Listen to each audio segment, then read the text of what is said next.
Hai teman-teman, apa kabar semuanya? Jadi hari ini aku mau membawakan lagi firman Tuhan yang sudah dibawakan Pastor Vero minggu lalu yang berjudul tentang Union in Christ, kesatuan di dalam Kristus.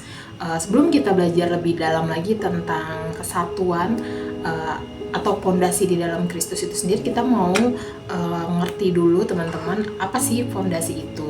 Di sini aku ambil pondasi hubungan menurut Alkitab. Jadi menurut Alkitab, pondasi hubungan adalah fondasi yang dibangun di atas kasih, saling menghormati, adanya kejujuran, adanya pengampunan, dan juga ketergantungan kepada Tuhan. Dengan kata lain, hubungan yang kokoh menurut Alkitab mencerminkan sifat-sifat Kristus dan mendasarkan diri pada ajarannya. Kita bisa lihat di sini ada kasih yang saling menerima, kasih yang saling menghormati dan menghargai, kejujuran dan keterbukaan, kesabaran dan pengampunan, saling membantu dan menjadi support system. Tidak lupa juga Tuhan sebagai pusat, ketergantungan kepada Tuhan juga, dan saling menanggung beban satu dengan yang lainnya. Aku mau ajak teman-teman untuk baca lagi firman Tuhan yang minggu lalu dibawakan Pastor Vero di Yohanes 17 ayat 21 sampai 23. Di sini aku akan bacakan, supaya mereka semua menjadi satu sama seperti Engkau ya Bapa di dalam aku dan aku di dalam Engkau, agar mereka juga di dalam kita, supaya dunia percaya bahwa Engkaulah yang telah mengutus aku.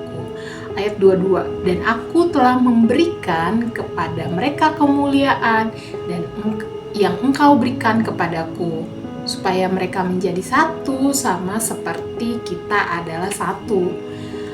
Aku di dalam mereka dan Engkau di dalam aku, supaya mereka sempurna menjadi satu, agar dunia tahu bahwa Engkau yang telah mengutus aku, bahwa Engkau mengasihi mereka sama seperti Engkau mengasihi aku. Kita bisa lihat di sini bahwa Bapa mengutus Yesus, lalu mereka bisa menjadi satu, sehingga mereka juga di dalam diri kita sebagai manusia pun menjadi satu, dan satu dengan yang lainnya saling mengasihi, yaitu Bapa mengasihi kita dan sama seperti Bapa mengasihi Yesus, teman-teman. Nah, kesatuan dalam Kristus di sini ada Bapa, Putra, dan Roh Kudus. Nah, di sini kita bisa lihat ada 3 pribadi yang saling mengasihi, saling satu dengan yang lainnya, saling bergantung. Bapa mengasihi Anak dan Roh Kudus. Roh Kudus mengasihi Anak dan Bapa, Anak mengasihi Roh Kudus dan Bapa. Ini adalah contoh yang sangat sempurna untuk kita bisa saling mengasihi sebagai manusia, supaya kita memiliki hubungan yang sama seperti hubungan yang dimiliki oleh Bapa, Putra, dan Roh Kudus, yaitu hubungan Tritunggal, di mana satu dan yang lainnya saling mengasihi. Tidak ada egois, tidak ada self-center di situ. Semua saling berketergantungan dengan yang lainnya. Nah, Allah adalah kasih. Jadi sebelum penciptaan, kasih itu sudah ada, teman-teman. Kenapa aku bilang di sini kasih itu sudah ada? Jadi kasih sudah ada di antara Bapa, Putra, dan Roh Kudus.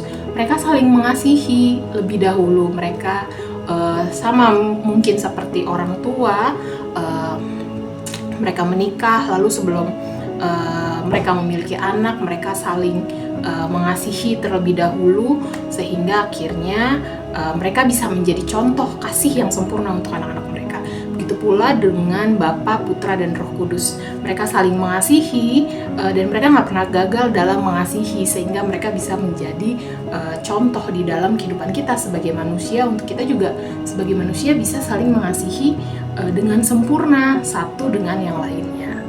Nah, lalu ada penciptaan dan sudah penciptaan, kejatuhan, penebusan, dan pembaruan. Nah, dalam penebusan dan pembaruan atau kesempurnaan di sini Tuhan berperan, tetapi di dalam kejatuhan Tuhan tidak berperan. Nah, di sini kita bisa lihat bagaimana Allah menunjukkan kasih-Nya.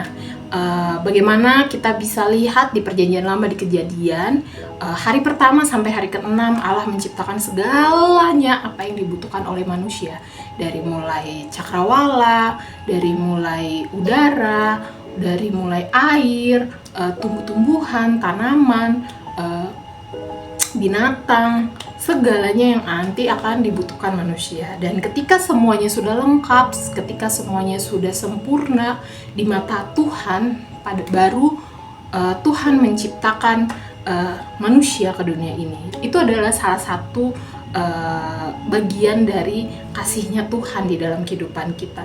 Bagaimana Dia melengkapi segala apa yang kita perlukan dahulu, baru Tuhan menciptakan kita ke dunia ini. Sama seperti yang tadi aku bilang juga, bagaimana kedua orang tua saling mengasihi dahulu, dan juga bagaimana kedua orang tua ketika ingin memiliki seorang anak, pasti mereka mempersiapkan dahulu apa yang nanti diperlukan sebelum anak itu lahir ke dunia ini. Dan direncanakan sama seperti Bapa yang di surga pun seperti itu. Jadi Dia mempersiapkan semuanya dengan sempurna, baru Dia menciptakan kita ke dunia ini. Itu adalah kasihnya Bapa kepada kita, anak-anaknya. Kejatuhan manusia, seperti yang tadi aku bilang, bahwa Tuhan tidak berperan di dalam kejatuhan manusia ini, atau Tuhan tidak berkarya. Nah, berkaryanya Tuhan di dalam diri kita, atau perannya Tuhan di dalam diri kita, seperti yang tadi aku bilang, ada yang namanya penebusan, pembaruan, atau kesempurnaan. Nah, Tuhan Allah Bapa merencanakan mengutus putranya Yesus untuk mati demi dosa manusia, demi dosa-dosa kita. Lalu setelah Tuhan Yesus terangkat ke surga, ada Roh Kudus yang membantu kita dalam menjalani kehidupan kita, supaya kita dapat melakukan atau menjalankan kehidupan kita untuk terus bisa menyenangkan hati Bapa yang ada di surga. Ini adalah 3 pribadi yang sangat berperan untuk kita tidak lagi jatuh ke dalam dosa. Bagaimana mereka bekerja sama satu dengan yang lainnya, membawa kita kembali kepada Allah. Tadi kita sudah belajar tentang Allah adalah kasih. Kita bicara tentang kasih Allah itu, teman-teman. Jadi kasih Allah di sini ada kasih tanpa syarat, kasih yang mengampuni, kasih yang setia dan tidak berubah, kasih yang berkorban. Nah, teman-teman, banyak banget di Alkitab kasih Allah itu lebih dari yang aku sebutin ini. Nanti teman-teman bisa baca di Alkitab tentang bagaimana kasih Allah di dalam kehidupan